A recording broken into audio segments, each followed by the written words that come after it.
Once upon a time, in a galaxy far, far away, I ran for city council for the city of Calgary. And I thought I could bring an anti-racism lens. And today, out of all days, I think it's really important to bring it up. Today, City Council is talking about a safe and inclusive bylaw in order to try to stop the protests and the counter-protests that are happening. Now, none of our city council are Indigenous, and none of them read the calls to justice or the calls to action. And that's really apparent, especially today. So last night we had our book club and we did chapter 11 of the Missing and Murdered Indigenous Women, Girls, and Two-Spirit report. And in it definitely outlined tons of recommendations to make a urban setting or non-urban setting more inclusive for those who identify as Two-Spirit. If you are listening, which I am, to the City of Calgary, none of them are speaking on that. They have folks who work for the city, lawyers, and none of them use that language because none of them have anti-racism training that's appropriate and applicable. So, the very first call to justice, human and Indigenous rights and governmental obligations. We call upon federal, provincial, territorial, municipal, Calgary, and Indigenous governments in partnership with Indigenous people to implement a national plan to address violence against Indigenous women, girls, Two-Spirit, blah, blah, blah.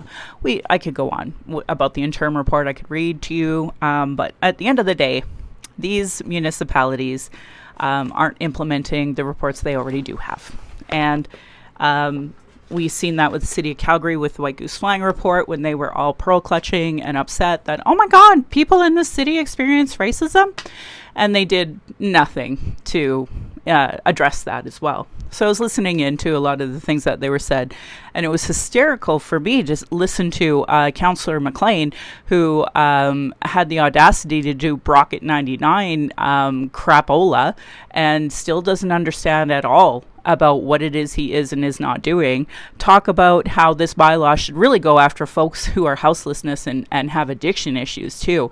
So just a shout out to that or that counselor who clearly is still not getting the whole racism issue.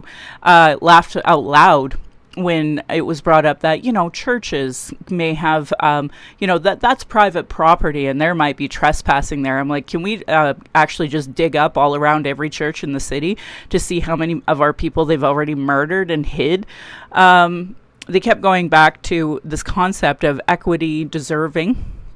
Actually, it was Councillor Kura who was talking about being equity deserving. We're talking about people who've never read anti-racism reports and the calls to justice, calls to action. So I just found it hysterical listening to that. They did talk about something that I thought was really interesting was a survey that went out to 500 people that responded, and 9% or 45 of them identified as 2S LGBTQ, and 38 of them experienced street harassment. And, We're just at that point that I just can't explain this to people any further, that you're walking down the street as a woman, walking down the street as a trans person, you are going to get treated poorly. I mean, you can't even drive. You get these big truck nuts, coming up on you and being ridiculous. Like we have to have dash cams just to show the harassment we get from stupid trucks that run around this city acting like I don't know what they're acting like. One of the questions, one of the things that I thought was funny was that, if you're like me and you've wrote to your city council, you never get answers back. So I found it funny that they were like, well, we would like the numbers of how many people have been messaging. I'm like, well, you guys never check your damn emails. So, there's that. There's probably tons of emails to you that you probably don't even know exist. And I found it funny that one of the councillors didn't even see the City of Calgary address the fact that there wasn't a trans issue, and they put it out there at the start of March, and that just wasn't even acknowledged as, we have this opportunity to educate people on trans issues. We have an opportunity to educate on street harassment, gendered violence, and they could just literally read from the National Inquiries report, and they're not. because they don't have that lens. I'm sure everybody was well meaning, but I didn't see a single person of color address the city.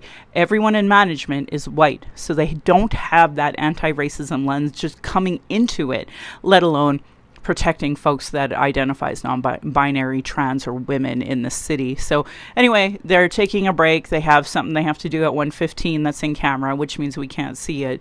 And then they'll come back to it later. So I'm going to be down having coffee with a friend at 2. And maybe I'll just pop some popcorn and watch this fiasco right in city council a little later. But it's not funny.